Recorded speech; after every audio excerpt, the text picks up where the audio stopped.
आज रानी जल्दी उठ गई क्योंकि आज का दिन उसके लिए बहुत महत्वपूर्ण था। अकेलापन दूर करने के लिए अपने लिए जीने का एक कारण घर लेकर आ रही थी। देखा जाए तो बहुत खुश भी थी और थोड़ी सी नाराज भी थी, क्योंकि पिछले 7 साल की यादें उसे रात भर सोने नहीं देती थी और अब स्वस्थ बैठने भी नहीं देती थी। चाय का कप लेकर वह गैलरी में आकर बैठी और गुजरा हुआ कल उसके आंखों के सामने आने लगा।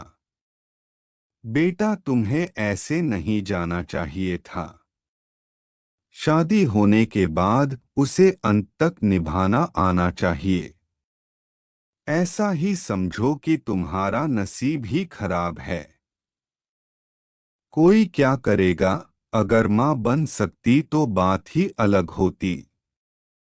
मैं माँ नहीं बन सकती, इसमें मेरी क्या गलती है? यह सब मेरे हाथों में है। क्या माँ नहीं बन सकती मतलब मैं इंसान नहीं हूँ क्या? मेरी कोई फीलिंग्स नहीं है क्या? मिनट मिनट में मेरा अपमान करने वाले, मेरा जीना मुश्किल करने वाले लोगों के साथ में जिंदगी कैसे बताऊं? वह जो कहेंगे वह सुनना। रानी और माँ की यह सब बातें चालू थी तब पापा आए। ये देखो बेटा, मैं तो एक कपड़े की दुकान पर काम करता था। अभी उम्र हो गई है तो कोई काम भी नहीं देता है। और तुम्हारा भाई हर्षल तो परदेश में अपने गृहस्थी में मगन हो गया है। तुम कहती हो तो मैं तुम्हारे ससुराल वालों से बोलता हूँ, पर तुम अपने ससुराल वापस चली जाओ। ऐसा मुझे लगता है। नहीं पापा, कुछ भी हो जाए मैं उस घर में वापस नहीं जाऊंगी। वहां पर मुझे घुटन सी होती है। वहां मिलने वाला अपमान, बेइज्जती से मैं थक चुकी हूँ। शादी के पहले मैं मेरे पैरों पर खड़ा रहना चाहती थी, पर मेरा ग्रेजुएशन होते ही आपने मेरी शादी करवा दी। तभी मैंने आपके दबाव में आकर शादी की। पर अभी जब मुझे आपके सहारे की जरूरत है तो आप पीछे हट रहे हो। शादी के बाद लड़की ससुराल में ही शोभा बढ़ाती है। मायके में 4 दिन ही रहना अच्छा लगता है रानी। लोग क्या बोलेंगे? शादी मतलब कोई खेल नहीं है बेटा। पापा गुस्से में ही बोल रहे थे। उस घर वापस जाना अब मुमकिन नहीं है पापा। मैं आने के पहले से ही डिवोर्स पेपर पर सिग्नेचर करके आई थी, क्योंकि उन लोगों को सिर्फ मुझसे बच्चा चाहिए था जो मैं उन्हें नहीं दे सकती।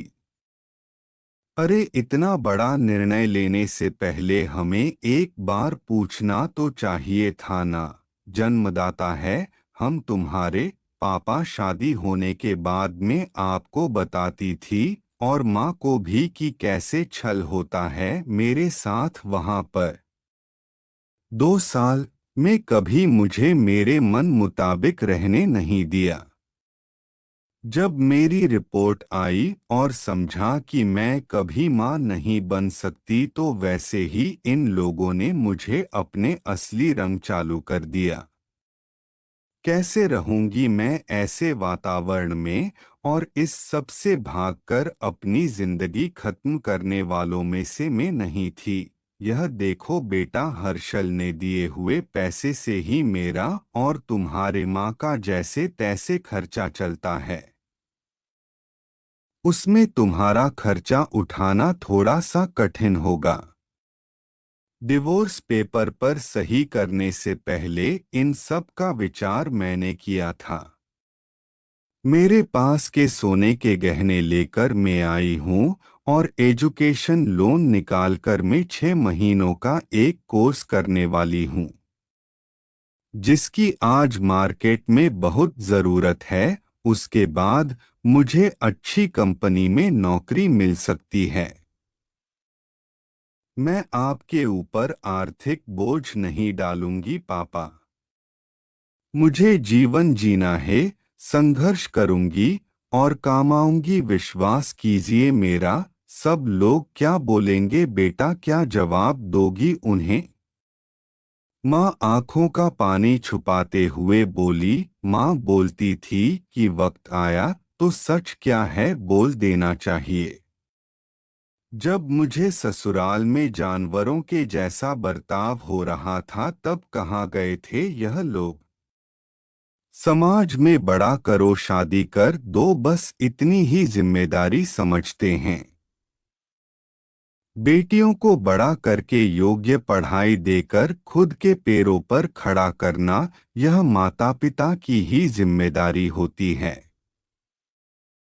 ताकि आगे जाकर कभी खराब हालत हो तो उसे इस्तेमाल कर सके। तय किए मुताबिक रानी ने 6 महीने का कोर्स किया और तुरंत उसे एक अच्छी कंपनी में काम भी मिल गया। वो बहुत खुश हो गई थी। सब अच्छा चल रहा था। बीच में छुट्टी लेकर माता पिता को नजदीक रहने वाले पर्यटन जगह पर घुमाने लेकर जाती थी। माता पिता बीच में ही दूसरी शादी की बात छेड़ देते थे। कई बार तो लड़कों को देखने के लिए भी बुलाया करते थे। एक लड़का तो डिवोर्स हुआ था तभी उसे स्वीकारने के लिए तैयार था, पर पहली शादी ने ही इतने दुख दिए थे कि दूसरी शादी के लिए उसका मन तैयार नहीं था। ऐसा कितने दिनों तक अकेली रहोगी? जब तक हम दोनों हैं तब तक ठीक है, पर हमारे जाने के बाद तुम्हारा क्या होगा सोचा क्या कभी? उम्र भी कितनी छोटी है तुम्हारी अभी। ऐसा उसके पापा उसे समझा रहे थे। माँ पापा आप दोनों मेरी शादी का विचार करना बंद कर दीजिए। आप दोनों को खुश देखकर मैं खुश होती हूँ। मेरे दोस्त सहेलियां हैं ना मेरे साथ। क्यों करनी है दूसरी शादी भला? इतना आसान नहीं है बेटा। एक उम्र के बाद अकेलापन खाने के लिए दौड़ता है, माँ बोली। सच हुआ उनका ऐसा बोलना। आगे 2 साल में पहले माँ और 6 महीने में ही पापा का निधन हो गया। रानी अब अकेली हो गई। हर्षल भाई और उसकी पत्नी आए और साथ में चलो बोलकर औपचारिकता की, पर मुझे उनके साथ जाकर वापस बोझ नहीं बनना था। मदद के वक्त मेरे साथ खड़े रहो, इतना बोलकर मैंने उनको जवाब दिया। ऑफिस का काम और बहुत सारे दोस्त सभी लोग की शादी हो गई थी और वह अपने अपने गृहस्थी में मगन हो गए थे। जीने के लिए कोई लक्ष्य मिल ही नहीं रहा था उसे। छुट्टी के दिन ऐसे ही एक मैगजीन पढ़ते समय उसे सिंगल मॉम पर एक बात पढ़ने के लिए मिली और उसे जीने का उद्देश्य मिला। उसने उस ही दिन तय किया और एक 10 साल की लड़की को गोद लेने का प्रयास चालू किया।